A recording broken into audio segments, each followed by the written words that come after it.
Bonjour à tous et bienvenue dans le Grand JT. Tout de suite, le sommaire.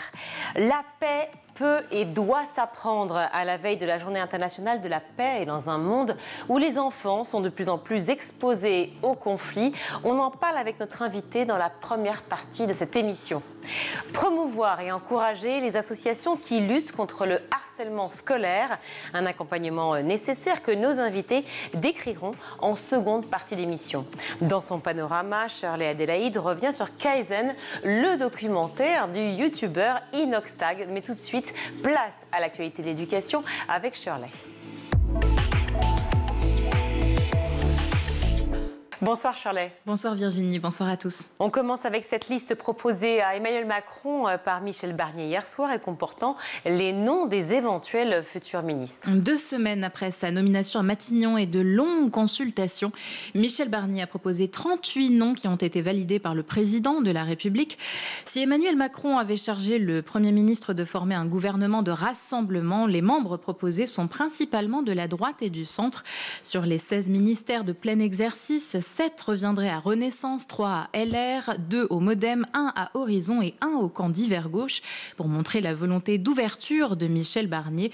Une gauche toutefois très minoritaire, réaction du député insoumis Mathias Tavel, invité ce matin sur France Culture. C'est un gouvernement d'extrême droitisation de la Macronie. Donc qu'il n'y ait personne de gauche qui ait voulu monter dans ce mauvais coup contre le vote des Français n'est pas une surprise. Au contraire, c'est plutôt un gage de sérieux. Et le choix qui a été fait de nommer Michel Barnier contre la majorité des votes des Français, de refuser de nommer le nouveau Front Populaire à Matignon, de faire le choix d'une alliance LR Renaissance qui conserve le pouvoir macroniste en le durcissant par la droite, tout ça d'aucune façon ne pouvait attirer une conscience de gauche ou une conscience écologiste. Par contre, le vrai problème, il est que tous ces gens ont perdu les élections. La composition du gouvernement sera présentée officiellement aux Français avant dimanche, selon les services du Premier ministre. Pour le discours de politique générale, rendez-vous le 1er octobre. Très attendue aussi la nouvelle direction pour la prestigieuse école Sciences Po Paris. Soit le diplomate Luis Vassi, directeur de cabinet du ministre démissionnaire des Affaires étrangères Stéphane Séjourné, soit l'ancienne ministre des Affaires étrangères espagnole Arantxa González, actuellement doyenne de l'école des Affaires internationales de Paris à Sciences Po.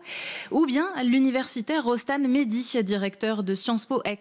C'est le conseil d'administration de la Fondation nationale des sciences politiques, la FNSP, qui se prononcera à l'issue des auditions de ces 3 candidats. Un choix qui devrait mettre fin à des mois de crise de gouvernance à la suite de la démission de Mathias Vichra. L'ex-directeur de Sciences Po Paris avait annoncé sa démission en mars dernier après avoir appris que lui et sa compagne étaient renvoyés devant le tribunal correctionnel dans une affaire de violence conjugale. Plus généralement, l'institution souhaite rompre avec 12 années de scandale. Sur le sujet des professeurs absents maintenant, l'État a été condamné à indemniser 3 familles pour les heures perdues pour cause de non-remplacement. Le tarif, 10 € par heure perdue. Des parents d'élèves ont réussi à faire condamner l'État par le tribunal administratif de Cergy-Pontoise en raison de profs absents. Au total, cela représente 1 360 € pour 136 heures de cours qui ont été manquées par ces élèves il y a 2 ans. Une décision historique qui fait jurisprudence pour l'avocate qui représente ces familles, Maître Joyce Pitcher. Elle était aujourd'hui au micro d'Hortense Crépin sur RTL. La justification de ce préjudice, c'est que le droit à l'éducation est un droit constitutionnel et donc la justification du préjudice pour les élèves, c'est le fait de ne pas pouvoir bénéficier d'une instruction et donc de ne pas pouvoir accéder à des droits aussi fondamentaux que la liberté de conscience, la liberté de penser, etc. Et donc le tribunal vient nous dire, ce préjudice-là, il est automatique. Cette procédure s'inscrit dans le cadre de l'opération collective nationale #On veut des profs, une opération qui a engagé en 2022 des poursuites contre l'État en divers endroits du pays, près de 400 requêtes dans 20 académies pour obtenir une meilleure organisation du service public en cas d'absence de professeurs. Pour rappel, selon une enquête SNES-FSU, il manque au moins un professeur dans plus de la moitié des collèges et des lycées en France. On part au Havre désormais avec cette ouverture d'une école de la deuxième chance dans le quartier Notre-Dame. Un campus prénommé LIVE pour l'Institut des vocations pour l'emploi. Il est présidé par Brigitte Macron et financé par le PDG du groupe LVMH, Bernard Arnault. Tous les deux étaient présents hier lors de l'ouverture officielle. Destinée aux personnes sans emploi depuis au moins un an et en recherche d'un nouveau projet professionnel, cette structure vient accueillir sa toute première promotion. 50 élèves âgés de 25 à 62 ans. Chacun sera rémunéré de 1 000 € par mois si pas de revenus et quelques centaines d'euros pour ceux qui touchent le RSA. Au programme de leurs 600 heures de formation, des cours d'anglais, de maths, de prise de parole. Le français sera enseigné par Brigitte Macron elle-même. Mon premier cours sera sur le dénouement de Don Juan. C'est enthousiasmé à la première dame. C'est la 6e structure de ce type en France et 1700 personnes sans emploi ont déjà été accompagnées depuis le lancement de l'association en 2019. Et pour terminer ce JT, ce sont les journées européennes du patrimoine ce week-end. Oui, et vous pouvez amener vos enfants car la programmation tente de se rajeunir. Si vous habitez en Île-de-France par exemple, voici quelques idées de sorties adaptées aux plus jeunes. Vous pouvez faire un tour du côté de l'hôtel de ville et faire rentrer vos enfants dans le bureau du maire, visiter la bibliothèque, la salle de conseil ou encore les salons d'apparat. Sympa aussi de passer par le musée des arts et métiers. Vos enfants auront droit à une démonstration inédite du pendule de Foucault qui leur permettra de se rendre compte de la rotation de la Terre. Ils pourront même se glisser dans les réserves du musée. Pour les plus cinéphiles, la Cinémathèque française propose une immersion dans le fantastique. Les enfants vont savoir comment réaliser un film sans utiliser de caméra ou encore apprendre les secrets de fabrication des effets spéciaux et techniques autour de la création des personnages du 7e art. Voilà qui va faire des heureux. Un petit dernier, allez. Pour la route. Comment ne pas évoquer le musée des Arts Forains dans le 12e arrondissement de Paris. Sur place, les enfants rencontreront un montreur de curiosité chargé d'actionner des instruments de musique mécanique pour les transporter dans une autre époque. Ils auront aussi des étoiles plein les yeux en découvrant certains manèges centenaires. Toutes ces activités sont bien évidemment gratuites et parfois sur réservation. Alors n'hésitez pas à faire un tour sur le site des Journées européennes du patrimoine. Merci beaucoup Shirley. Créer une culture de la paix et l'enseigner. Un enjeu majeur dans un monde où les élèves sont eux aussi confrontés aux images de guerre, aux conflits. Bonjour Gilbert Fillinger. Bonjour. Merci beaucoup d'être venu sur ce plateau du Grand JT. Vous êtes président de Global Peace Education Network France et directeur d'Art et Jardin Hauts-de-France.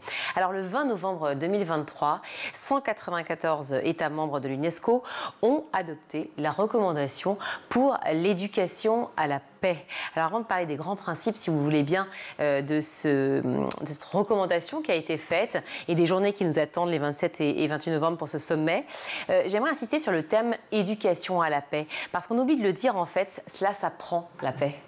Mais comme toute chose, hein. C'est-à-dire un être humain, un enfant vient au monde et sa vie est là pour apprendre. Et la paix est une chose qui s'apprend. Quand on voit en plus l'état du monde, on se dit apprenons et apprenons bien et vite, apprenons justement, hein, puisque c'est une nécessité. Pour vous, cela paraît tout à fait normal et naturel. J'ai l'impression que ça n'est pas forcément pour tous les citoyens, ou en tout cas pour beaucoup de gens que j'ai interviewés sur ce sujet, parce que finalement, ça devrait être naturel. D'être en paix, ou en tout cas de se dire finalement oui, je suis dans une société qui est en paix et j'aimerais que forcément on arrive à cette paix magnifique. Et pour autant, vous vous êtes rendu compte, et vous n'êtes pas les seuls, hein, puisque 194 États membres de l'UNESCO, un sommet qui arrive les 27 et 28 novembre, ça veut dire qu'à chacun finalement aussi son regard sur la paix. Oui, et en fait la paix, moi je pense, hein, d'abord il y a une paix individuelle, et ça c'est extrêmement important, puisque c'est-à-dire, si on est incapable nous-mêmes d'être en paix, comment peut-on communiquer? Comment peut-on dire? Comment peut-on éduquer? Comment peut-on expliquer? Et donc, il y a cette paix personnelle, d'être simplement bien avec soi-même, d'être heureux, d'être dans ce monde. Et en fait, ce monde, pas forcément facile, ce qui n'est pas forcément facile, mais en même temps, ce monde, il est fait pour nous. Il est là. C'est-à-dire, et qu'est-ce qu'on fait? On le détruit. Donc ça, c'est la première chose, c'est-à-dire déjà apprendre à être donc en harmonie avec soi-même pour pouvoir être efficace, je dirais, dans cette éducation à la paix. Mais c'est important puisque je me dis, quoi qu'on fasse dans ce monde, on doit apprendre. Et ça, c'est une chose qu'on oublie. Et il y a toujours quelqu'un qui peut nous apprendre quelque chose. Il y a quelqu'un qui peut nous aider dans le chemin de notre vie. Vous prêchez un converti, hein. C'est pour ça qu'on est là et on parle d'éducation ici sur School TV tous les jours. Apprendre à vivre en paix, ça veut aussi dire apprendre, comme vous l'avez dit, à prendre de meilleures décisions finalement dans la vie. C'est-à-dire que nos choix impactent sur la paix au quotidien. La paix autour de nous et puis la paix effectivement dans notre pays, dans notre monde. Voilà, et je pense que c'est fondamentalement un changement. Moi, il me semble, et il y a une urgence aussi, de mener un travail sur cette question de la paix. C'est-à-dire, pas seulement au niveau de la parole, puisqu'on en parle, mais je pense qu'il faut aussi être actif, il faut l'inscrire dans notre vie. Ça, c'est extrêmement important, c'est-à-dire de comment, je ne dis pas être un exemple, puisqu'on n'est jamais un exemple, mais quand même d'avoir cette force, cette réalité de la paix et de pouvoir le partager. C'est l'histoire d'une bougie. Hein. Une bougie éteinte ne peut pas en allumer une autre. Et c'est cette raison qui vous a poussé à organiser, à proposer ce sommet qui se déroulera les 27 et 28 novembre prochains. On va célébrer la paix sous ses formes et peut-être, j'imagine aussi, rappeler aussi peut-être l'irresponsabilité de certains et la façon dont les choses à la fois impactent les hommes, mais aussi cette planète. Mais ce qui est important, c'est l'UNESCO. L'UNESCO, donc au cœur de son projet, au cœur de ce que l'UNESCO est censé faire, doit faire, la question de l'éducation à la paix est absolument fondamentale.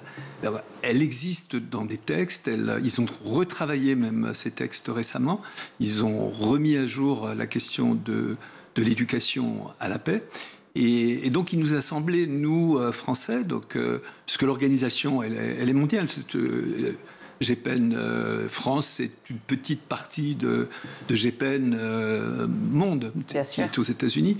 Et il nous a semblé que l'UNESCO était l'endroit pour réunir tous les gens actifs dans ce sens-là et d'essayer d'amener ces gens, déjà d'ici, de les faire venir, mais aussi de les amener en France et d'avoir ce sommet de 2 jours qui réunira des gens qui vont réfléchir, travailler pour essayer d'arriver à un résultat.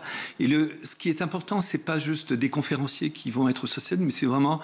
Il y aura des ateliers, il y aura des groupes de travail, et c'est le début de quelque chose, je crois, qui est vraiment essentiel. C'est le premier sommet, et le premier sommet à l'UNESCO, c'était important, mais l'année prochaine, il y aura un 2e sommet, puis un 3e sommet, et tout au long de l'année, il y a cette possibilité, par simplement le lien Zoom, c'est-à-dire de créer des conférences, mais qui sont virtuelles.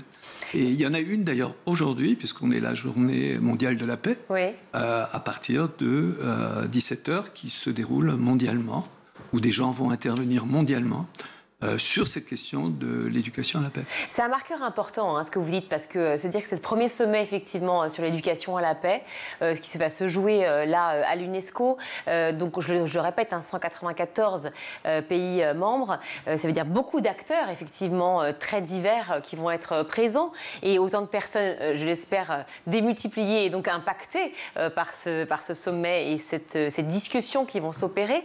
On voit à l'école arriver les cours d'empathie. On voit aujourd'hui aussi ces discussions qui s'opèrent, on le voit bien dans les familles, au sein des établissements, sur cette relation à l'autre, sur le fait de parler, d'ouvrir la parole, d'être plus à l'écoute.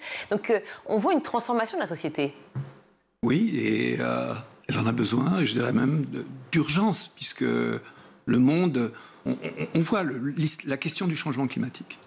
On voit que tout est en train d'aller de travers, de façon dite très simplement. Le monde, pour moi, le monde est un cadeau pour nous. Et la chose, on le détruit. Et donc, le seul moyen, c'est un moment de remettre les choses à leur juste place. Et c'est ça qu'on est presque incapable de faire, puisqu'on est dans une course perpétuelle à des choses fausses, à des choses irréelles, des choses qui ne fonctionnent pas, qu'on a vu qu'elles ne fonctionnaient pas. Et donc, on a vraiment un besoin, je pense, de remettre les choses à plat. Et le sommeil, il va, entre autres, servir à ça. C'est pas la pilule miracle, on va être honnête, mais je pense que c'est un moment important de réunir les gens et surtout d'attirer des gens jeunes. Ça, c'est pour moi une des choses essentielles. C'est, je vais dire, puisque les jeunes sont en contact avec les plus âgés et ils peuvent aussi amener les gens, les obliger, puisque c'est leur vie qui est en jeu, puisque d'ailleurs nous, à un moment, moi personnellement, je disparaîtrai dans quelques années. Et donc, mais je me dis, que va-t-il rester? Que vont-ils avoir sur cette terre? Comment ils vont vivre? Voilà, quelle sera voilà, qu'est-ce qu'ils vont boire? Où on en sera dans l'eau? Voilà. Est-ce qu'ils pourront vivre dans certains endroits? Donc il y a toutes les questions qui suivent ça, les questions de migration, les questions de misère, les questions de pauvreté. Oui, c'est ce que vous voulez dire, c'est que c'est pas juste un côté fleur bleue où on se dit il faut juste qu'on vive en paix. Non, on est bien plus loin que ça. C'est beaucoup plus profond puisqu'on voit bien l'impact évidemment des conflits internationaux et des guerres, et on va en parler bien sûr parce que tout ça est extrêmement important de comprendre comment ça s'opère aussi. Parler de paix avec des gouvernements aussi, il y a l'aspect politique, il y a l'aspect économique, il y a beaucoup de choses qui rentrent en jeu, mais effectivement, rappeler que personne ne sort victorieux finalement d'un conflit ou d'une guerre. Si ce n'est qu'on perd une terre, on perd des hommes. Surtout, on perd des terres. Mais moi, sur d'autres projets, moi, je travaille sur les questions de la mémoire, sur les questions de la paix, sur la question du jardin. Oui. Et je vois, c'est-à-dire, quand on travaille, par exemple, sur les sites de la mémoire dans les Hauts-de-France, on retrouve parfois des restes humains de cette période, de 14-18. On retrouve des bouts d'obus, des têtes d'obus. Moi, dans mon bureau, j'ai des têtes d'obus qu'on a retrouvées. Et on se dit, et la terre, elle est marquée pour ce qui se passe aujourd'hui en Ukraine ou ce qui se passe n'importe où dans le monde, en Palestine. La terre, l'endroit, la terre, elle nourrit aussi. Et la terre, elle est totalement détruite. Et donc, elle détruit automatiquement l'être humain. Et donc, comment pouvoir aujourd'hui vivre en paix, arrêter cette folie destructrice, arrêter cette folie de pouvoir aussi? C'est puisque la question, elle est aussi là. C'est-à-dire, pourquoi? C'est-à-dire, vouloir tout ça. Comment, justement, les convaincre, d'ailleurs? Parce que tout est soumis à des questions géopolitiques. Oui, tout est... Mais en même temps, l'individu, c'est-à-dire, c'est là que ça commence. C'est-à-dire, c'est par soi-même. Je pense qu'on ne peut pas, je dirais même toute la question climatique, c'est-à-dire si, déjà il faut l'appliquer à soi-même, c'est-à-dire on ne peut pas vivre dans une théorie constante, il faut aussi vivre dans une réalité qui est la nôtre et changer notre vie fondamentalement. Ça c'est pour moi la première chose. Mais après c'est vrai qu'il y a ce pouvoir qui régit le monde, il y a la question de l'argent qui est aussi une réalité, cette course à l'argent, cette course à peut-être quelque chose qui est quand même illusoire à un certain niveau, puisqu'on n'emmène rien. C'est-à-dire le jour où on quittera, puisqu'on quittera. Vous savez, on vient, on part. Voilà. D'ailleurs, c'est assez intéressant parce que, effectivement, dans les objectifs de ce sommet figure, alors je ne sais pas si on peut appeler ça un atelier, un moment en tout cas, qui va être consacré au lien entre paix et prospérité avec l'Institute for Economics and Peace, qui va donner une formation auprès de 200 personnes à ce sujet. Mais puisque, en fait, il y a une réalité. Les pays en paix sont des pays économiquement qui vont mieux. Alors après, la Russie vous dira le contraire. Ils vous diront... Peut-être les États-Unis aussi, d'ailleurs. Ouais. Mais il y a quand même une réalité, c'est quand les gens vivent en paix, les choses sont tellement plus simples. L'économie est beaucoup plus simple. Il n'y a pas de conflit à ce moment-là. Et je pense que, fondamentalement, il y a besoin d'un... Alors, je ne sais pas si c'est un déclic ou... Mais ce déclic ne peut que commencer par soi-même.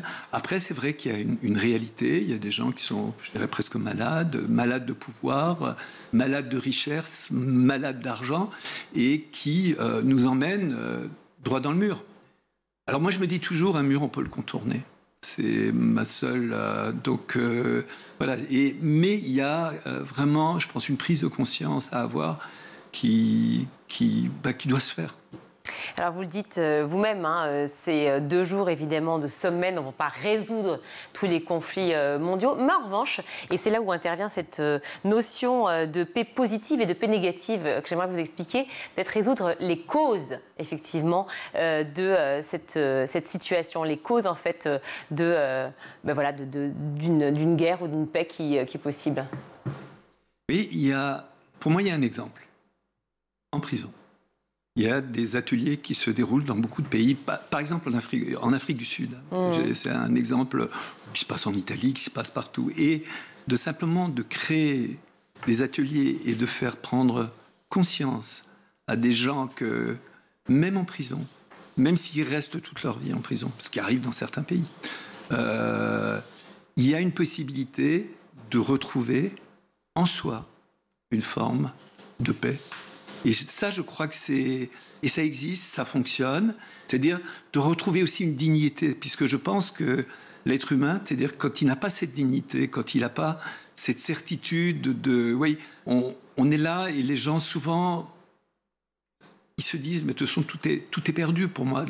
Et quand on regarde le monde tel qu'il est aujourd'hui, on se dit, mais où va ce monde ? Où va-t-il atterrir ? Comment ça va se terminer ? Le monde disparaîtra un jour, hein, puisque c'est la réalité. Mais arrêtons d'accélérer les choses et essayons de vivre tel qu'on doit vivre. Beaucoup d'ONG, beaucoup de fondations très engagées sur ces sujets-là. J'aimerais qu'on cite quelques exemples quand même très très forts qui figurent effectivement dans le document. Vous pouvez bien sûr retrouver. La fondation Green Hope, par exemple. C'est assez saisissant. Un groupe de jeunes leaders qui proposent des programmes d'éducation à la paix dans 28 pays. En l'occurrence au Bangladesh, ils ont mis en place dans plusieurs villages un programme d'éducation le matin pour les filles et d'ateliers ou de cours de couture le soir pour les femmes. Et les résultats sont absolument saisissants sur le pourcentage de mariages d'enfants évités. Et ça, c'est... Donc on revient au mot de départ, éducation. Ouais. C'est-à-dire que s'il n'y avait pas ces organisations, et le rôle de JPN, c'est essayer de relier un peu ces gens, de travailler avec tous ces gens, c'est-à-dire il y a énormément d'organisations dans le monde, mais ces organisations ne travaillent pas ensemble. Et ce qu'on souhaite faire, nous, c'est justement à l'UNESCO, mais aussi après, réunir ces gens et de travailler tous ensemble et de partager aussi les expériences. Et ça, c'est très important, qui existent, les expériences que font les gens. Savoir si on peut les reproduire ailleurs, savoir si on peut partager justement tout ce travail qui est mené un peu dans l'isolement partout dans le monde. Et je vous garantis, il y a énormément de gens qui se battent, qui y croient, qui pensent que ce mur, on peut justement, même pas le contourner, mais simplement reculer ces échéances et de donner un monde où les gens sont plus heureux, où les gens... Et c'est pas justement fleur bleue, pas du tout. Ça c'est simplement bien vivre normalement, avoir les moyens de vivre et d'arrêter ces combats perpétuels, mais même dans une vie quotidienne toute simple, de voisinage, de cohabitation, et d'être... d'avoir une vie, je dirais, qui doit être notre vie. Et puis il y a une culture de la violence qui n'est malheureusement qui n'est pas innée du tout, qui malheureusement s'apprend, se perpétue, si je puis dire aussi, dans certaines familles, certaines cultures, certaines contrées. Un autre exemple d'une ONG qui est française, celle-ci, le mouvement pour une alternative non violente. Elle s'appelle MAN, donc, du coup, et qui participe aussi au GPEN. On dit GPEN, c'est ça ? En France, on sait GPEN. GPEN, voilà. Et qui met en place donc, des programmes dans les écoles françaises pour enseigner la non-violence. Alors pareil, encore une fois, on pourrait dire, mais comment ça ? S'éduquer à la paix, c'est pas naturel ? Non. Enseigner la non-violence, mais enfin, c'est comme les cours d'empathie. Quand c'est sorti au départ, j'en dis, mais enfin, c'est ridicule, on est forcément empathique. Non, on ne l'est pas naturellement. Et là, c'est pareil, un enseignement à la non-violence. Et j'aimerais vous dire quand même ces chiffres. Ces efforts ont conduit à une diminution de 35% des conflits scolaires et à une augmentation de 20% de la médiation par les pairs. Les enseignants font état, effectivement, d'une amélioration de 50% de l'atmosphère dans leur classe. Ce qui veut bien dire, encore une fois, que l'éducation est la clé à tout. Et la clé à tout. On ne l'aura pas assez dit sur School TV, mais enfin c'est encore plus clair aujourd'hui. Et c'est l'UNESCO qui le dit, c'est pas School. J'aimerais parler bien entendu de votre projet aussi, qui fait partie qui englobe finalement l'éducation de manière générale, qui allie la paix et la mémoire. Ce sont les jardins. On parle de développement durable ici. En 2018, au moment de la commémoration de la Première Guerre mondiale, et vous venez d'en parler à l'instant avec les restes d'obus dont vous parlez, qui sont dans votre bureau, vous créez les jardins de la paix dans des sites de mémoire, c'est ça, ou proches en tout cas. Proches, oui. Donc, mais dans la proximité, c'est-à-dire, je dirais, vous avez une ligne de front qui existe, c'est-à-dire théoriquement, mais qui est jalonnée de cimetières, des millions de gens sont morts, et qui est jalonnée de mémoriaux. Donc il y a un travail assez extraordinaire qui a été fait par tous les pays sur cette question de la mémoire. Et moi, je me suis dit, mais est-ce que ce ne serait pas intéressant de, justement, à côté de ces sites ou dans ces sites, de créer des jardins. Voilà. Et le jardin, c'est la vie, c'est la naissance, c'est la plante, c'est ce qui nous nourrit, c'est ce qui... C'est aussi l'apaisement. Et l'apaisement, exactement. Ouais. Et l'apaisement, puisque on peut se retrouver avec soi-même, on peut s'asseoir. Et alors, une des choses fondamentales dans les jardins qu'on fait, c'est qu'il y a des assises. Souvent, dans les cimetières, dans les mémoriaux, on ne peut pas s'asseoir, on est là, on est debout. Moi, j'ai eu une expérience personnelle, j'étais à Hiroshima, et à un moment, j'étais profondément bouleversé. J'étais bouleversé aux larmes, hein, puisque vous dites, mais c'est pas possible, quoi. Tous ces morts, pourquoi? Quelle idée, qui a eu cette folie dans sa tête pour arriver à ça? Et je me suis senti tellement ému, et je me suis dit, il faut que je m'assieds. Et il n'y avait rien pour s'asseoir. Rien du tout. Et donc ça, c'est quelque chose qui m'a beaucoup travaillé. Et je me suis dit, si on fait des jardins qui sont justement des endroits où les gens peuvent se retrouver, parler, discuter, c'est-à-dire digérer aussi cette violence qui a tué des millions de personnes, il faut des endroits où on puisse s'asseoir, se retrouver soi-même, réfléchir. Et ça, c'est une chose essentielle. Et donc, ce qu'on fait, on a commencé à fabriquer des jardins. Donc, ce sont des artistes venus des pays protagonistes, donc qui ont participé au conflit, qui construisent des jardins. Donc, c'est la Nouvelle-Zélande, c'est le Canada, c'est l'Italie, c'est l'Allemagne, c'est le Maroc, la Tunisie, l'Australie. Donc, tous les gens qui ont participé au conflit, donc qui fabriquent des jardins près des sites de mémoire qui les concernent en plus. Et on peut donc trouver justement, il y a la mémoire, mais il y a aussi cet endroit où on peut se retirer et se retrouver avec soi-même et partager avec d'autres gens. Et c'est une forme d'éducation à la paix, puisque vous avez la violence, pour moi, Hiroshima, de ce qui s'est passé, et à un moment, vous avez cette possibilité de vous poser la question et de vous dire pourquoi. Pourquoi ? Il y a le pourquoi et puis il y a le devoir de mémoire dont vous parlez, qui, a priori, amènerait à se poser des questions sur l'avenir, à ne pas reproduire ces mêmes schémas, ces mêmes erreurs. Et pourtant, tout le temps, on reprend, on oublie que ça n'amène à rien. Une guerre, c'est jamais gagné, une guerre. Il n'y a pas de gagnant. Il y a des morts, de la misère, de la haine aussi, souvent. Et après, il faut qu'il y ait la réconciliation. Et on a le sentiment quand même du peu de... je dirais, de mémoire, en fait, si on peut parler de la mémoire de certaines personnes, de ce qui s'est passé, et repassé, et qui n'a jamais mené à rien. La paix, elle peut être peut-être définie par certains de manière assez différente, ou est-ce que la paix, c'est un terme finalement générique et le même pour tous? Parce que en fonction des régimes en place, en fonction des différents gouvernements avec qui on pourrait discuter les 27 et 28 novembre à ce sommet, forcément, la version n'est peut-être pas la même. La version n'est pas la même, mais fondamentalement, la paix est toujours la même. C'est que l'être humain, c'est-à-dire, retrouve sa vraie place, c'est-à-dire, et que cette terre, elle puisse survivre. Puisque sans cette paix, vous vous rendez compte actuellement tous les conflits dans ce monde. Bien sûr. Alors moi, je ne dis pas que la paix, c'est l'absence de conflit, mais quand même, tous les conflits dans ce monde, tout ce qui détruisent, l'accélération que ça apporte dans la destruction de notre planète, dans le changement climatique, parce que ça, on en parle très peu. C'est-à-dire, ce qui se passe, je reprends la question de l'Ukraine, c'est-à-dire les dégâts nature, c'est-à-dire de destruction de la biodiversité, de l'environnement, de ce qui va en rester par après, ou simplement l'hyper-industrialisation du monde. J'étais en Russie un jour, justement, dans un voyage, et à un moment, j'étais effaré par... Il y avait des armes, mais c'était plus des armes, c'était des cadavres d'armes, mais sur des kilomètres et des kilomètres et des kilomètres. Simplement, les puits acides, mais on s'est dit, mais ils ne voient pas ça, ils ne se rendent pas compte de ça, mais c'est incroyable.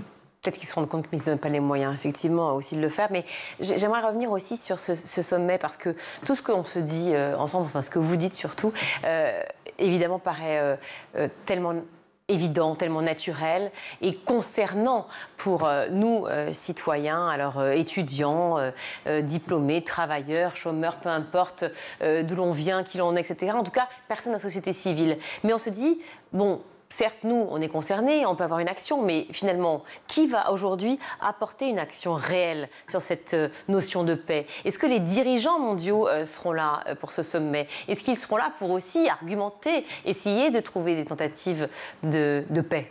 À l'UNESCO, il y a une représentation d'ambassadeurs, donc ils vont savoir, ils peuvent venir, la porte est ouverte, il y a une salle de 400 places, donc il y a de la place, et en plus, ça dure, voilà, on a 2 journées, et il y a cette possibilité aussi de participer en visio, voilà, puisqu'on va tout retransmettre en même temps. Donc il y aura la possibilité de, même si on n'est pas, puisqu'en même temps on ne va pas déplacer la terre entière, hein, donc, mais on va pouvoir donner en direct accès aux gens et qui pourront participer aux ateliers également. Donc il y a cette possibilité, mais il y a une certitude, ça, de toute façon, que il me semble aujourd'hui il y a une telle urgence, et on voit que le politique souvent, c'est comme s'il refusait de voir cette réalité. On va parler évidemment aussi d'un autre sujet qui est très important dans le cadre de l'éducation, c'est la mésinformation ou voire même désinformation qui est souvent trop présente. Éduquer à la paix sur le plan numérique aussi, c'est essentiel. Est-ce que ça veut dire aussi travailler avec les GAFA? Est-ce que là, pour ce sommet par exemple, ou même dans le cadre des jardins de la paix, est-ce que vous pouvez travailler avec ce monde numérique sur cet objectif de paix? Alors, il y a une réalité, c'est que les réseaux sociaux permettent quand même... Alors, ils ont leurs avantages et leurs inconvénients. Hein. C'est-à-dire, il y a un mensonge constant qui est véhiculé, mais on peut, grâce à ça, quand même toucher des gens qu'on ne peut pas de vive voix de toucher. Mais, quand vous dites qu'il y a un mensonge, ça veut dire qu'on dénonce le mensonge et donc on rétablit une vérité. On rétablit une vérité, voilà. On peut le faire. Et on peut aussi le faire dans rétablir cette vérité en étant actif, en croyant. Parce que je pense que s'il n'y a pas vraiment... Alors le mot combat est mal placé, hein, mais s'il n'y a pas un vrai combat pour justement cette... c'est-à-dire pour éduquer les gens, s'il n'y a pas vraiment une prise en main des choses, si je dirais, les États, les écoles, l'éducation nationale, et je reviens à mon histoire de prison, les prisons, c'est-à-dire c'est quelque chose qui doit être fait absolument partout pour tenter justement ce ralentissement de cette destruction qui est en place. Qui est opéré. Merci beaucoup, merci 1000 fois d'être venu, Gilbert Fillinger, sur ce plateau du Grand JT. Merci de m'avoir invité. Je rappelle que vous êtes président de Global Peace Education Network France. Moi, j'ai un super cadeau ici, peut-être que vous aurez la possibilité de l'avoir aussi. Ce livre sur le Festival international de jardin. Et donc, ça me permet de redire que vous êtes directeur d'art et jardin Hauts-de-France, de Sublime Jardin, qui allie à la fois, effectivement, la beauté des lieux, la sérénité, mais aussi la mémoire. Merci beaucoup d'être venu sur le Grand JT. Merci. On marque une courte pause, on se retrouve.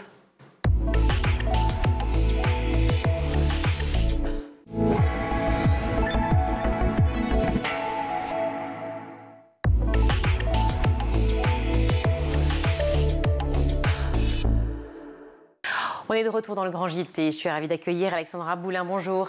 Bonjour Virginie. Merci d'être avec nous. Vous êtes directrice et cofondatrice de l'association Ocola. Et face à vous, Louise Adam. Bonjour. Bonjour. Merci à vous d'être là, Louise Adam. Vous êtes responsable des opérations de la fondation MEC.org. Alors, pourquoi avoir lancé un accélérateur, je le disais en sommaire, un accélérateur d'associations spécialisées dans la lutte contre le harcèlement scolaire? Parce qu'un accélérateur, en tout cas, qui dit accélérateur, dit dans la pensée commune que peut-être que c'était un peu ronflant, remplampant, que c'était pas assez efficace. Vrai ou pas? En fait, oui.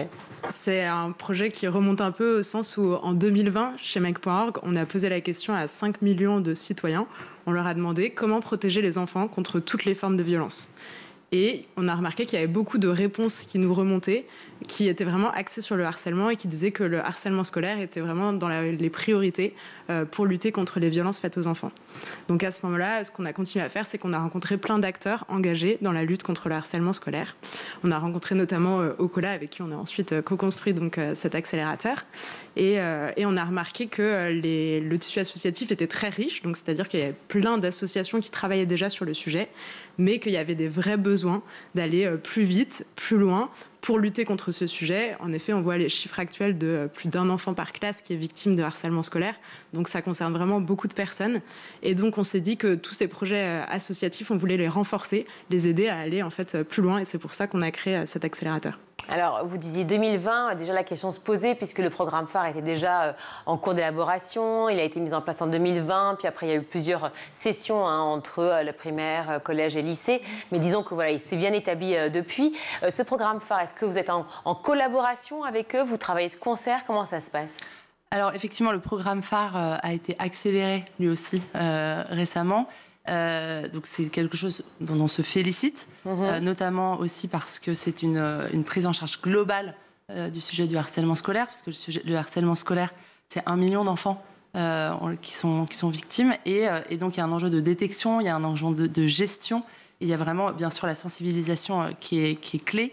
Et donc nous on travaille évidemment en continuité avec ce programme, et plus globalement avec le plan interministériel qui a été lancé par M. Attal il y a 1 an là-dessus. Donc en continuité totale, et bien sûr, il faut faire encore plus, toujours plus, puisqu'il y a malheureusement trop d'enfants qui en souffrent. Et oui, malheureusement, beaucoup trop d'enfants qui en souffrent et on le voit, les dégâts sont terribles. On va bien sûr parler des réseaux sociaux parce qu'ils sont très responsables. En tout cas, une diffusion large de ce harcèlement qui se fait aussi via les réseaux sociaux, à la maison comme à l'école. Mais j'aimerais qu'on insiste un tout petit peu sur ce programme phare, de voir la perception que vous avez. J'imagine bien que vous n'allez pas me dire que ça ne marche pas, puisque vous travaillez aussi de concert, effectivement, à côté. Mais quel est l'impact? Est-ce que déjà, le fait qu'il existe, que le ministère ait engagé vraiment ce programme de manière nationale, parce que c'était une cause nationale établie par Gabriel Attal à l'époque, qui était ministre de l'Éducation, je le rappelle.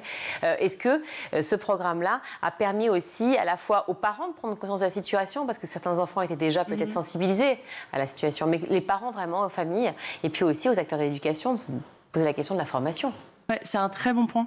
Le programme phare, il a ça de très fort, qu'il inclut tous les protagonistes, et c'est aussi ce qu'on va faire avec l'accélérateur, c'est de se dire l'enfant, il n'est pas seul, et donc il y a une injonction en fait de pouvoir former et les proches, les parents, mais aussi les professionnels de l'éducation, donc les professeurs, mais aussi les acteurs du périscolaire, à mieux savoir et surtout plus rapidement détecter des enfants victimes et des cas, et surtout d'apporter une réponse le plus rapidement possible. Et c'est pour ça qu'on a créé l'accélérateur.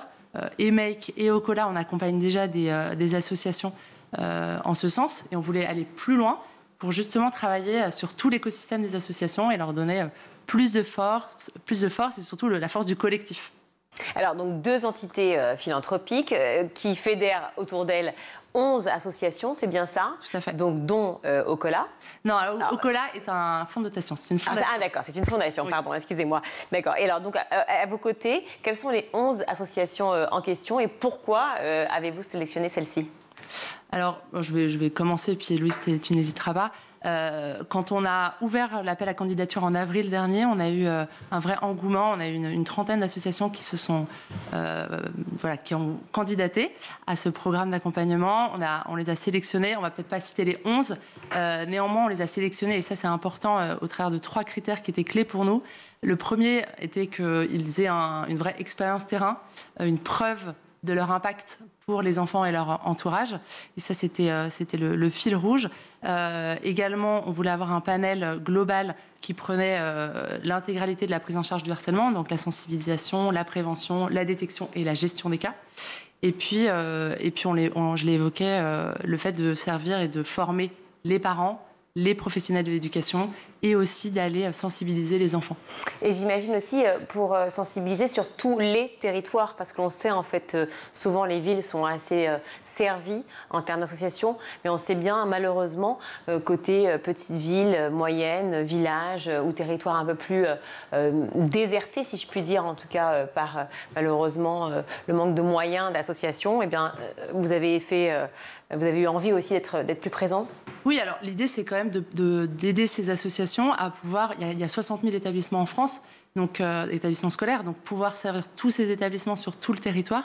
Il faut avoir une force de frappe, il faut avoir une capacité à passer à l'échelle son action, et c'est ça qu'on fait avec l'accélérateur, et notamment avec par exemple le Centre Résiste qui lui s'inscrit bien sûr sur ce que fait le programme phare, puisqu'il forme des professionnels dans chaque établissement de France à mieux détecter, à mieux prendre en charge les cas de harcèlement et d'intimidation scolaire.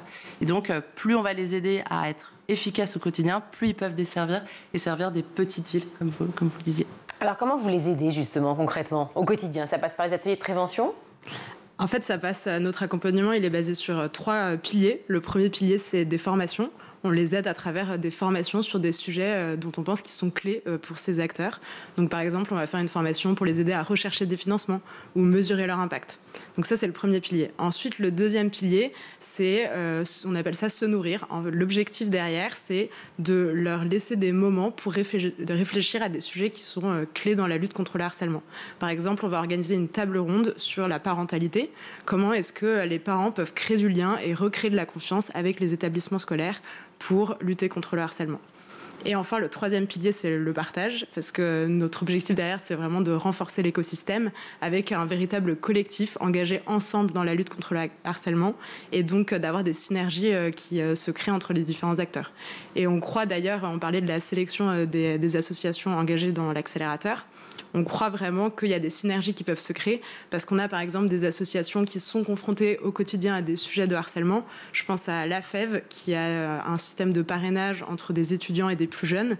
Et donc les plus jeunes accompagnés, ça arrive qu'ils soient victimes de harcèlement. Et l'AFEV justement doit traiter ces sujets et donc cherche un peu les meilleurs dispositifs pour traiter tout ça et peut se tourner vers plein d'autres acteurs de l'accélérateur qui, eux, sont spécialistes d'un type d'accompagnement ou d'un autre. C'est un partage de compétences vraiment qui s'opère en fait, c'est ce que vous proposez. Exactement, un partage et une mise en commun des expériences, une complémentarité de ce qu'ils peuvent apporter pour ceux qui recherchent. Vous parliez, on n'en parle pas souvent d'argent en France, c'est un peu tabou, mais vous parliez de lever des fonds effectivement pour ces associations-là. Comment fait-on justement? Comment arrive-t-on à expliquer aux organismes, aux sociétés, aux grands entrepreneurs qu'il faut qu'ils s'engagent, et notamment sur le plan financier? Comment on fait? C'était l'objet de la première formation justement sur la recherche de financement. Et là-dessus, il y a un enjeu déjà de bien se connaître. Donc, comment est-ce qu'on fait? On réfléchit déjà en tant qu'association, quelle est sa mission, sa raison d'être, pourquoi est-ce qu'on a créé ce projet, quels sont les chiffres clés qui nous ont poussés à nous engager. Et ensuite, il y a un enjeu aussi de bien connaître les financeurs potentiels. En fait, nous, on croit que le financement, ça peut être un véritable partenariat et que les deux côtés ont à y gagner. Et donc, quand on se connaît bien soi-même, qu'on connaît bien son interlocuteur vers lequel on veut se tourner, qui pourrait être un potentiel financeur, il n'y a pas de raison que le partenariat ne marche pas. Et puis peut-être comprendre finalement que là, on réfléchit à ce qui se passe au sein de l'école finalement pour nos enfants. Mais on sait bien que le harcèlement se poursuit malheureusement aussi plus tard, lorsqu'on est adulte et dans l'entreprise. Donc en fait, je pense que c'est une prise en charge globale qui peut s'opérer, une prise de conscience finalement aussi pour toutes les familles. C'est une prise de conscience. Malheureusement, il y a beaucoup de familles qui sont déjà confrontées à ça. Mais je pense que c'est une prise de conscience globale parce que le harcèlement scolaire, c'est un phénomène de groupe. C'est rarement un et un, c'est un et un groupe. Et donc c'est pour ça que tout le travail de sensibilisation autour de ce phénomène, et hier ou mercredi, Gabriel Attal a annoncé qu'il voulait créer une fondation pour lutter contre le harcèlement scolaire. Donc voilà, ce travail, ça participe à la sensibilisation, c'est très bien. On espère qu'il viendra pour notre saison 2 de l'accélérateur. Un appel que vous lui faites ici dans le Grand JT, c'est bien noté, Gabriel Attal. Les actions de sensibilisation, on en parle souvent, on dit que la prévention est importante, la sensibilisation, mais ça reste quand même un terme assez vague, puisque une fois qu'on a dit attention au harcèlement, on ne sait pas toujours ce que ça veut dire concrètement. J'ai entendu, il n'y a pas si longtemps, une maman me dire je vois bien que ma fille ne va pas, je vois bien qu'elle est en panique quand elle va à l'école, et en même temps, je ne sais pas si je suis trop intrusive et si je m'alerte trop tôt. Je ne veux pas créer non plus un stress supplémentaire. Comment vous faites face aussi pour expliquer ce genre de situation et pour pouvoir aller au-delà aussi des craintes qu'ont maintenant tous les parents face à cette société? Là-dessus, on peut donner un exemple d'un des projets qui fait partie de l'accélérateur qui, je trouve, est assez intéressant sur ce sujet. C'est le jeu des 3 figures. En fait, c'est un jeu théâtral dans lequel les enfants sont invités à prendre à la fois le rôle de l'agresseur, de la victime et d'un témoin. Et donc, ça permet de sensibiliser les enfants parce qu'ils passent par chacun des rôles et aussi de développer leurs compétences un peu psychosociales d'empathie par rapport aux situations qui sont créées. Et donc, je trouve que c'est un bon exemple de sensibilisation pour les enfants pour se mettre dans ces 3 positions et apprendre à repérer ensuite les situations de harcèlement. Et les associations, elles ont compris ça. Elles ont compris qu'en fait, le travail doit se faire avec les parents.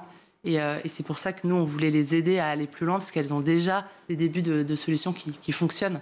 Donc voilà, le parent est partie intégrante de la solution pour énormément des associations qu'on accompagne. Et puis peut-être être très présent sur le numérique, sur les réseaux sociaux.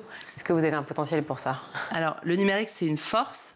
C'est aussi parfois ce qui conduit à accentuer le harcèlement scolaire. Mais néanmoins, ça reste une force, notamment le 3018, qui est le numéro, et qui a l'application également, qui est le numéro vert pour prévenir ou dire qu'on a vu, on peut être témoin aussi d'une situation de harcèlement scolaire. Donc le numérique, s'il est utilisé à bon escient, s'il y a des innovations sociales autour du numérique, au contraire, c'est une très bonne chose. Puis pour prévenir peut-être et parler à tous ceux qui sont encore pas forcément sensibilisés au sujet. Aujourd'hui, heureusement, il y en a beaucoup qui le sont, donc ça, c'est une bonne chose. Merci beaucoup, Louise Adam, d'être venue sur le plateau du Grand JT, responsable des opérations de la Fondation MEC.org. Et merci également Alexandra Boulin, directrice et cofondatrice de la Fondation Ocola. Merci à vous. Merci. On va tout de suite retrouver Shirley Adélaïde pour sa chronique. Shirley, dans le panorama, aujourd'hui, on parle de ce documentaire du youtubeur Inoxtag qui a fait un véritable carton, mais qui suscite forcément aussi le débat. Kaizen, 1 an pour gravir l'Everest, c'est le nom de ce documentaire, 2h30, qui retrace une année entière de préparation avant l'ultime ascension par le jeune youtubeur de 22 ans, l'ascension du toit du monde, 8849 mètres d'altitude pour rappel. Voici un extrait du trailer. Il a fait une grande annonce sur sa chaîne. Il a annoncé qu'il voulait monter l'Everest. Le plus haut sommet du monde. Je sais pas si je vais y arriver, quoi. C'est pas un endroit fait pour l'homme, ici. Regarde, on a un problème, je crois. Quoi? Tiens, on a changé. Ouais, c'est le bordel. Au cœur avec vous. Merci, maman. Faut pas partir avec des appréhensions. Respire. Écoute. Observe. Et t'auras fait une ascension magnifique. Énorme succès pour ce documentaire, 340 000 entrées au cinéma lors des 2 avant-premières organisées la semaine dernière, juste avant une diffusion gratuite sur YouTube qui cumule aujourd'hui et à l'heure actuelle 26 millions de vues et les chiffres continuent de s'affoler. Et oui, c'est que c'est pas n'importe quel youtubeur non plus, il est extrêmement suivi, Inoxtag. Ouais, plus de 20 millions d'abonnés, tout réseau confondu. S'il a commencé avec des contenus autour des jeux vidéo, et bien maintenant son trip à Inoxtag, c'est plutôt les défis et les aventures dans la vraie vie, comme gravir le mont Everest pour un néophyte en alpinisme. Alors c'est pas de la tarte, vous l'imaginez Virginie, les risques sont nombreux, froid extrême, manque d'oxygène, fatigue intense, risque d'avalanche et chute de sérac. Fort de cette expérience, Inoxtag a suscité beaucoup d'admiration, pluie de commentaires dithyrambiques à la suite de la diffusion de Kaizen. Exemple avec ce message d'un internaute sur X. Le film Kaizen d'Inoxtag est un chef-d'œuvre rempli de messages, de prises incroyables, de beaux discours et du surpassement de soi du début jusqu'à la fin. On est sur la plus belle vidéo du YouTube World et je pèse mes mots. Rien que ça. Le dépassement de soi, c'est bien le maître mot de cette aventure. Et Inoxtag en parlait sur France Inter cette semaine au micro de Léa Salamé. Écoutez. La majorité des personnes qui me suivent, c'est beaucoup de jeunes. Et voilà, je voulais leur transmettre ce message de Kaizen. Ça veut dire quoi, Kaizen? C'est un mot japonais? Ouais, c'est un mot japonais qui veut dire progresser jour après jour, petit à petit, à son pas, à son rythme, à sa mesure. Et voilà, il n'y a pas de grands rêves, il n'y a pas de petits rêves. Juste se lancer dans des petits challenges au quotidien et essayer de grandir et d'apprendre des choses. C'est ça que je voulais transmettre aux jeunes. Pour relever ce défi, Inoxtag a changé radicalement son mode de vie en pratiquant beaucoup de sport notamment et il a fait appel à un guide de montagne, Mathis Dumas, pour apprendre véritablement l'alpinisme. Alors beaucoup de commentaires élogieux, vous l'avez dit, mais aussi des critiques. Pourquoi? Alors si la démarche du youtubeur était sincère, son exploit soulève beaucoup de problèmes, comme le dur labeur des Sherpas népalais par exemple. Les Népalais qui accompagnent les grimpeurs et portent sur leur dos les affaires des voyageurs, et cela au péril de leur vie. Dans une séquence, le jeune youtubeur dit tout de même prendre conscience de son privilège d'occidental. Gravir l'Everest, c'est un luxe, alors que pour les Sherpas, eh bien, c'est une question de survie, eux qui doivent nourrir leur famille. Autre problème pointé du doigt, le surtourisme. Évidemment, de nombreux amoureux de la montagne craignent que cet énième film sur ce lieu mythique augmente sa fréquentation déjà trop importante.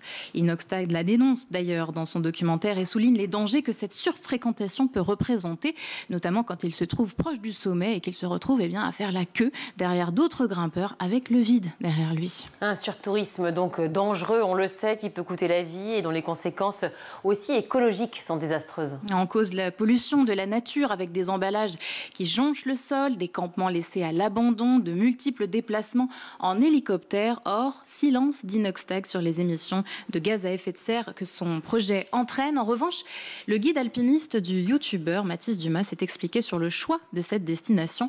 Il était au micro de France Bleu. Nous, on ne veut pas inviter les gens à aller à l'Everest, c'est pas le message. Et justement, on montre toutes les difficultés qu'il y a derrière ce projet. Nous, ce qu'on veut, c'est juste que les gens, ils lâchent leurs écrans, que les jeunes, ils prennent conscience du message que voilà, il faut vivre la vie à fond, il faut se déconnecter des écrans. Une invitation à se déconnecter qui a elle-même été critiquée et taxée d'hypocrisie. Comment un youtubeur dont le gagne-pain et le succès reposent sur la création de contenu peut-il inciter à sortir des écrans ?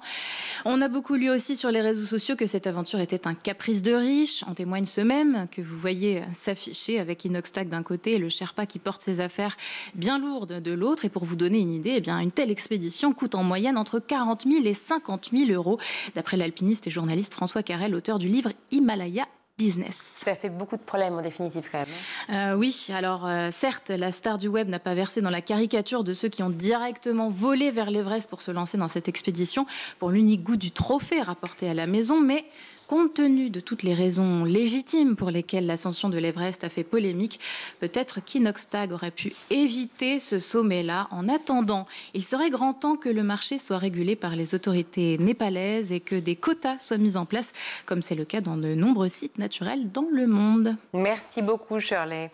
Allez, tout de suite, on va retrouver le meilleur de School TV avec le Zap. Il est important de souligner que je n'ai jamais eu affaire à une bagarre ni à des élèves au comportement vraiment problématique. Je n'ai d'ailleurs jamais reçu de formation spécifique à ce sujet pendant mon master. Je me sens donc totalement dépassé à ce moment-là, sur cette bagarre-là en CE2. En plus, c'était mon deuxième jour à peu près. Ouais, c'est ça. Mais qu'est-ce qui peut préparer à ça d'un autre côté ? Parce que quand on discute avec des enseignantes ou des enseignants expérimentés, ils sont quand même très nombreux et vous avez dû l'entendre à vous dire bah oui, mais qu'est-ce que tu veux ? Les premières années, c'est comme ça, on apprend petit à petit. C'est quand même rare que vraiment. Enfin, en tout cas, moi, je l'ai pas beaucoup vécu. Oui, ouais. Voilà, à ce stade-là, mais. Non, au moins me dire qui contacter, que faire, comment réagir, parce qu'en plus on n'a pas le droit de toucher les élèves. Donc ça veut dire en même temps. Ce qui est plutôt bien. On va pas non mais bien sûr, mais je veux dire on doit bien les séparer. Exactement. En même temps. Donc j'ai pas eu forcément le choix de devoir les séparer. Évidemment. Et moi j'ai dû réagir à chaud en fait, et c'est ça qui est un peu. Et là, vous êtes extraordinairement solitaire, extraordinairement démuni. Pourtant, il y a des formatrices, des formateurs qui vous rendent visite pendant ces années-là. Et pareil, quand on lit votre témoignage, on a l'impression que c'est d'une aide très inégale. En fait, c'est le fil, je trouve, qui traverse votre bouquin, c'est ça. C'est de temps en temps, ça marche, de temps en temps, ça marche pas. On ne sait jamais, au fond, sur quel pied danser. On ne peut pas dire que tout est nul, mais il manque quand même pas mal de choses. En même temps, le formateur vient 1h30 Enfin, ça représente pas grand-chose au final. Là, il est venu à la fin des 3 semaines. Sauf que moi, j'avais déjà pu trouver des solutions, parler à des collègues, voilà. Et j'aurais aimé qu'ils viennent dès le début pour me dire comment agir avec cette classe. L'intelligence artificielle, c'est donc une révolution chez My Kid Story. Ça vous permet aussi de vous adapter à différents groupes d'âge, à différents niveaux de lecture. Est-ce que vous proposez, par exemple, des récits spécifiques à chaque étape de développement des enfants ? Oui, alors, tout d'abord, ce qu'on fait, c'est que, comme je vous l'ai dit, donc le style narratif, la complexité du vocabulaire et la longueur des textes est adapté par rapport à des segments d'âge d'enfants. Nous, typiquement, on a 3 segments d'âge majeurs chez les enfants qui va être les 3-6 ans. Donc quand l'enfant ne sait pas encore lire et va être confronté à ses premières histoires, ou bien souvent ça va être le parent qui va lui lire l'histoire. Ensuite, on va avoir le segment plutôt 6-10 ans, où l'enfant c'est lire, mais l'enfant a peut-être besoin de développer son vocabulaire, de développer un peu plus de compréhension de la lecture en elle-même. Et enfin, on va avoir les enfants de plus de 10 ans, où là, le but, c'est vraiment de le confronter de plus en plus à son introduction dans le monde et à développer son esprit critique. Comment vous l'abordez, cette notion de limite ? Limite, c'est une donnée légale en fait. C'est quelque chose qui est inscrit dans les textes de loi. Il y a des choses qu'on n'a pas le droit de dire, qu'on n'a pas le droit de dessiner aussi. Il y a des choses qu'on n'a pas le droit d'écrire. Pourquoi ? Et en fait, les raisons sont très simples. Tous les paramètres, en fait, que ce soit l'appel à la haine, que ce soit l'apologie du terrorisme, ou que ce soit effectivement du négationnisme, ou alors ce genre de choses, de l'injure publique aussi. En fait, tous ces paramètres, ils ont une donnée qui est commune, c'est la mise en danger de la personne physique, d'une personne physique ou d'un groupe physique, en fait. Une mise en danger qui peut donner lieu à la mort, en fait. Donc, ces choses qu'on n'a pas le droit de dire, elles sont inscrites dans la loi uniquement, effectivement, pourquoi ? Pour protéger les individus. Et donc, une fois qu'on a dit ça, on étudie en fait les choses, que ce soit du dessin ou alors des textes ou alors des mots, des idées, pour savoir si effectivement elles sont dans le cadre dans le cadre légal, ou alors effectivement si elles sont en dehors de ça. Quand on aborde effectivement le sujet de la caricature, l'idée c'est pas de dire que toutes les caricatures de toute l'histoire en fait sont acceptables et qu'on est là pour les défendre. Non, justement, c'est justement avoir des outils méthodologiques, pédagogiques pour pouvoir comprendre en fait réellement ce que veulent dire des dessins, pour pouvoir désamorcer aussi des a priori sur un dessin que je pensais outrancier en fait ne l'est pas parce qu'il est de mon côté, parce qu'il pense exactement la même chose que moi je pense, et à l'inverse certains dessins effectivement, on pense par exemple à la caricature antisémite ou alors toute l'imagerie et les dessins pro-colonialisme etc. qu'on peut avoir au XXe siècle, qui là pour le coup fabriquent en fait d'une part une stigmatisation, une essentialisation et aussi en fait de la violence et de la haine. Ça pourrait être préparé un petit peu mieux, toutes ces choses-là. Vous pourriez être encadré. Je pense que vous n'êtes pas la seule à être émue de faire une première rentrée quand même. C'est vrai que du coup, j'ai pas eu de cours de master comme on était en alternance. Et moi, j'ai commencé par faire la rentrée. Voilà. Donc, j'ai pas commencé par être en master. Donc, en fait, personne m'a dit quoi faire vraiment la rentrée. Personne m'a dit concrètement comment faire ma journée de classe. C'est moi toute seule. Je me suis renseignée moi-même. J'ai fait ma première journée de classe, mais j'étais pas vraiment préparée pour ça, honnêtement. Et c'est là que vous allez, j'imagine, sur Internet, que vous commencez à fouiner. Oui. Vous trouvez trois choses, parce qu'il y a quand même 2-3 choses. C'est triste quand même de devoir aller sur Internet pour préparer ma première journée. Mais c'est oui, un peu triste, dites-vous. Oui, c'est ça. Oui. Ouais. Alors, c'est un peu triste. Je dis, maintenant, vous-même, vous avez créé un site où vous avez mis des contenus pour aider celles et ceux qui vous suivent.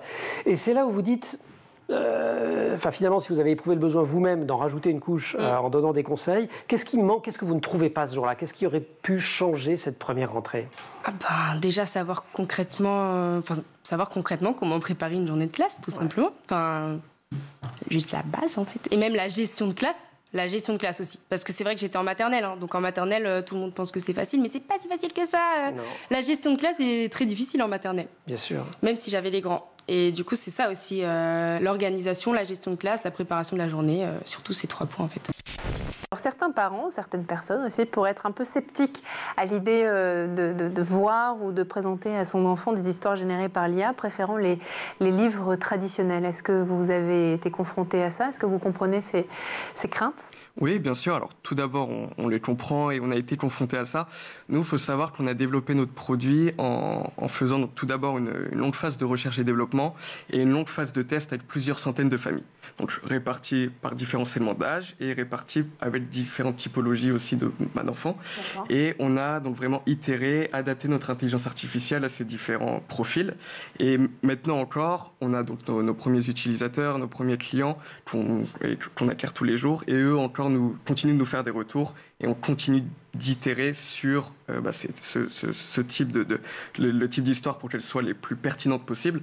Maintenant, ce qu'il faut savoir, c'est que je pense que ça remplacera jamais de la littérature vraiment au sens propre du terme. En revanche, c'est un complément et ça permet d'aborder la lecture autrement. Comment on décrypte un dessin de presse ? 4 étapes. Il y a une recette magique. Donc effectivement, ça paraît presque, je dirais scolaire, mais en fait ça l'est. Quand on a une forme d'incompréhension face à un dessin, il y a des dessins qu'on peut comprendre, qu'on pense comprendre très rapidement. Donc parfois ça fonctionne, parfois ça fonctionne pas. Mais il y a 4 petites questions en fait à se poser, et c'est des questions qui sont les plus classiques. En fait, on fait une observation en fait du dessin, uniquement de voir en fait ce qu'on peut voir dans le dessin, c'est-à-dire quels sont les éléments qui sont dessinés, est-ce qu'il y a de la couleur, est-ce qu'il y a du texte. On fait vraiment une description pure et dure en fait du dessin.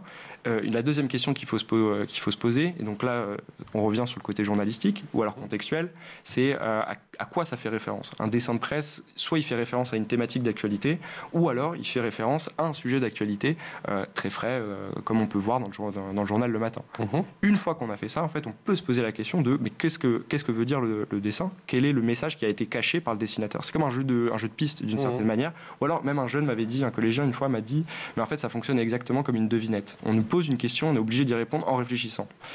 Et la dernière étape, c'est celle que nous on préfère, souvent les jeunes ils aiment pas trop, c'est donner son avis en fait. Ouais. C'est-à-dire, une fois qu'on a fait ça, qu'on a essayé de comprendre au maximum le dessin, on donne son avis sur à la fois le propos et le dessin. On a le droit de pas aimer, on a le droit d'être en désaccord avec le dessin et de le trouver beau, on a le droit de trouver un dessin complètement laid ou moche, pas réussi, mais en même temps d'aimer beaucoup le message qui est caché derrière. Mais en tout cas, savoir expliquer pourquoi et être capable en fait de manière raisonnée de dire ce qu'on en pense. C'est la fin de cette émission. Merci à vous tous de nous avoir suivis. Merci beaucoup, Shirley, pour l'invité et la chronique. Merci pour les Journées du patrimoine. Vous allez y aller, j'imagine? Évidemment. Évidemment. Vous nous raconterez tout ça lundi, on vous retrouve? Exactement. Et puis, merci aussi à toute l'équipe. À la réalisation, c'est Ulysse Touret, le son, Saïd Mamou, le maquillage, Laure Redmond, et Laura Girard et Emma Ferré à la rédaction. Très belle soirée, très bon week-end, et à lundi. Ciao.